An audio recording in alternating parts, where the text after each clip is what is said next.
Nikita Mirzani kembali membuat pengakuan mengejutkan. Pasalnya, Nikita Mirzani menyebut Isa Zega telah ditetapkan menjadi tersangka di Polda Jawa Timur. Mengetahui kabar Isa Zega bakal mendekam di penjara membuat Nikita Mirzani kegirangan. Nikita Mirzani menyebut setelah Isa Zega ditetapkan menjadi tersangka dengan pencemaran nama baik, Isa Zega juga akan mendapatkan status tersangka lain atas kasus dugaan penistaan agama. Sebelumnya, Polda Jawa Timur telah memeriksa Nikita Mirzani untuk dimintai keterangan terkait dugaan pelanggaran Undang-Undang ITE pada Rabu 13 November 2024. Nikita Mirzani menjelaskan pemeriksaan kali ini berkaitan dengan laporan dugaan pencemaran nama baik yang diajukan oleh Sandi Purnamasari, istri dari Gilang Widya Pramana alias Juragan 99. Laporan tersebut terkait dengan unggahan yang dianggap berisi fitnah yang disampaikan oleh seseorang bernama Isa Zega. Saat ditanya lebih lanjut mengenai isi pertanyaan yang diajukan oleh penyidik, Nikita Mirzani memilih untuk tidak mengungkapkannya secara rinci. Namun, ia mengakui bahwa banyak pertanyaan yang berkaitan dengan unggahan yang dianggap mencemarkan nama baik. Nah, gimana nih menurut netizen yang terhormat? Silahkan berkomentar ya. Isa Zega jadi tersangka atas 2 kasus, double kill di akhir tahun, tapi kok masih sombong? Transgender Isa Zega akhirnya ditetapkan sebagai tersangka atas 2 kasus yang dijalani gitu ya guys. Kasus yang pertama ini pencemaran nama baik yang dilaporkan oleh Sandi dan Juragan 99 di Jawa Timur gitu guys. Nah ini Isa Zega ditetapkan sebagai tersangka atas laporan tersebut. Yang kedua, Isa Zega ini ditetapkan sebagai tersangka atas laporan penistaan agama. Efek dari dia ini umroh dengan pakaian wanita kan. Tapi meskipun sudah berstatus tersangka di 2 kasus gitu ya guys, Isa Zega ini tuh belum ditahan nih sama kepolisian. Isa Zega ini terlihat masih kayak bebas-bebas aja di rumahnya. Bahkan Isa Zega ini masih sempat membuat story-story dari kasus ini gitu loh guys. Isa Zega ini sepertinya tidak takut guys, walaupun statusnya sudah jadi tersangka gitu. Isa Zega ini merasa kalau dirinya ini tidak akan masuk penjara walaupun statusnya sudah berubah gitu guys. Bahkan di story-nya gitu ya guys, Isa Zega ini tuh masih kayak sempat-sempatnya flexing dengan unboxing barang-barang mewah atau hadiah-hadiah mewah yang diberikan oleh teman-temannya. Ada salah satu yang bikin fokus netizen gitu ya guys, yaitu sebuah sepatu Dior yang dikasih oleh Fitri Sahulteru yang di unboxingnya gitu ya guys. Nah karena sikap santai Isa Zega walaupun sudah berstatus tersangka ini kan jadi perbincangan masyarakat gitu ya guys. Banyak sekali netizen ini mengira kalau Isa Zega ini santai gara-gara sudah ada backupnya nih, yaitu Fitri Sahulteru gitu guys. Seperti yang kita ketahui gitu ya guys, Fitri Sahulteru ini adalah seorang pengusaha yang lumayan berpengaruh gitu guys. Nah mungkin netizen ini mengira kalau Isa Zega ini santai gara-gara ada backingan dari Fitri Sahulteru gitu guys. Nah kabar-kabar backingan untuk Isa Zega ini diperkuat gara-gara instastory dari Nikita Mirzani yang mengatakan kalau sudah ada nih pihak-pihak tertentu yang sudah bergerak untuk membela Sahrul atau Isa Zega dengan menelpon semua kepolisian yang ada di Jawa Timur gitu guys. Mungkin kayak mau negosiasi gitu kali ya.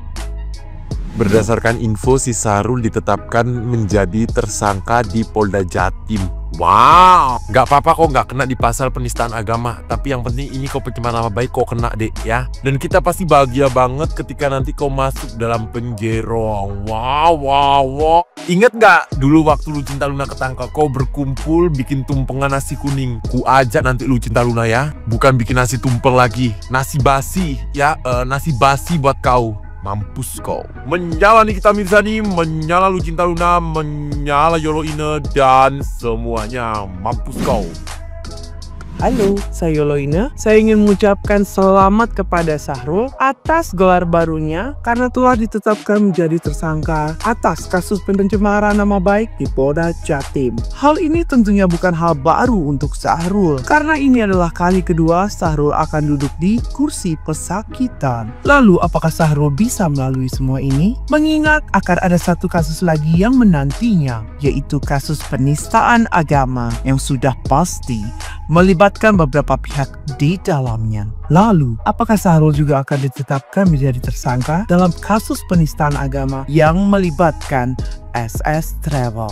Proses hukum ini sesuai dengan keinginan Sahrul yang pernah mengatakan bahwa hukum di Indonesia harus ditegakkan setegak-tegaknya. Saya Yolo Ide, mohon undur diri. Sampai jumpa di Lambe Yolo. Halo Mang, pesen papan bunga buat ke Polda Jatim. Woi Sahrul, Waria Tubles, sang penista agama. Ingat laporan lu ya, di Jakarta Selatan itu sudah jalan. Bakal ada tahap BAP, tahap pemeriksaan, dan pemanggilan para saksi. Semoga dengan jalannya laporannya untuk Sahrul Waria Tubles ya bisa mendapatkan ganjaran yang setimpal. Karena Sahrul Waria Tubles ini sudah mempermalukan agamanya sendiri dan jutaan umat muslim yang ada di seluruh Indonesia dan seluruh dunia. Udah bikin malu, ngerasa nggak salah, ngerasa dirinya perempuan, ngerasa paling bener. Ini habis ini nih, bala-balanya Sahrul Waria ini pada bilang nih, iri ya sama Sahrul ya? Kalian iri ya sama Sahrul? Nggak ada iri-irinya, mohon maaf nih ya. Hidupnya aja hasil malaki nona skincare ya. Menyala 3 donaturku ya. Make meunya, maaf nih ya, hasil rakitan modal peleter dicicil 6 bulan. Jangan menggila. Sekarang si Bang Sahrul ini seakan mendapatkan panggung lagi tuh setelah diundang sebagai narasumber oleh Bunda Maya di podcast. Nah, dia jelas aja nggak ada yang mempertanyakan hal tersebut. Jelas aja itu adalah seorang wanita karena dia ini kan sudah melayangkan gugatan ke Pengadilan Negeri Indonesia untuk mengganti jenis kelaminnya dari pria ke wanita.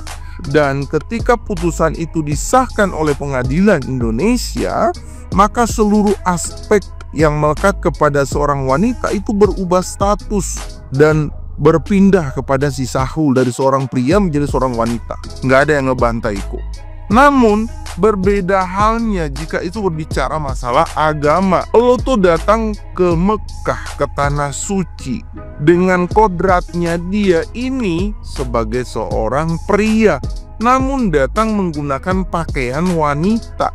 Ini udah jadi salah banget. Memang iya, mereka-mereka yang petugas di tanah suci sana tidak mengetahui, karena dia itu pasti mereka tuh melihat identitas yang dia bawa. Namun kalau memang niatan si Sahrul ini pengen ibadah, ya jelas dia harus membuat satu dokumen yang menyatakan bahwa dia ini adalah seorang pria. Dan itu ketika dia datang ke sana beribadah, maka dia harus melaksanakannya sesuai kodratnya dia waktu dilahirkan. Namun menjadi sangat kontras dan dipermasalahkan oleh masyarakat di Indonesia yang mayoritasnya muslim, karena lo tuh datang sebagai seorang wanita sementara kodrat lahirnya itu adalah seorang pria. Kenapa ini jadi sangat bermasalah? Karena di dalam hukum Islam itu mengatur secara keseluruhan aspek, dari bangun tidur hingga tidur lagi, dari ujung rambut sampai dengan ujung kaki. Dan hal tersebut yang dilakukan oleh Isa Jega itu juga tidak luput dari aturan agama. Dan aturan agama menyangkut hal seperti ini atau yang melambai seperti ini itu tegas banget. Kalau dia misalkan nggak mau berubah, itu dipaksa untuk ngerubah kodratnya dia kembali ke kodrat aslinya. Itu di agama jelas banget. Dan kalau misalkan si Jega ini kayak nganggep bahwa ini kayak, wah lu kalian tuh nyinyir kayak ngegoreng ini kesana kesini, sebenarnya bukan.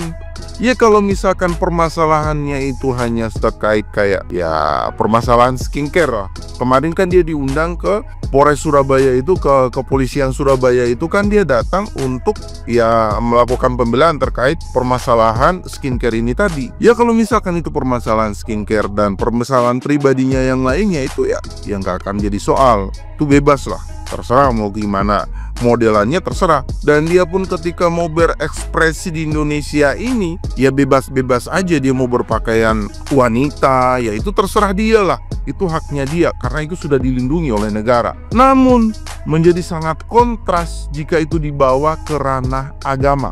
Itu udah jadi sangat kontras banget, dan ini udah murni mutlak menistakan agama secara hukum Islamnya, dan hal tersebut tidak bisa dibiarkan. Dan kalau misalkan itu berbicara hak dia sebagai warga negara untuk berpenampilan sebagai seorang wanita, up to you, terserah, itu bebas, kita nggak pernah usik itu. Namun kalau udah bicara agama, maka lo harus tunduk dan patuh kepada aturan agama Islam itu sendiri. Bagaimana menurut pendapat kalian, teman-teman?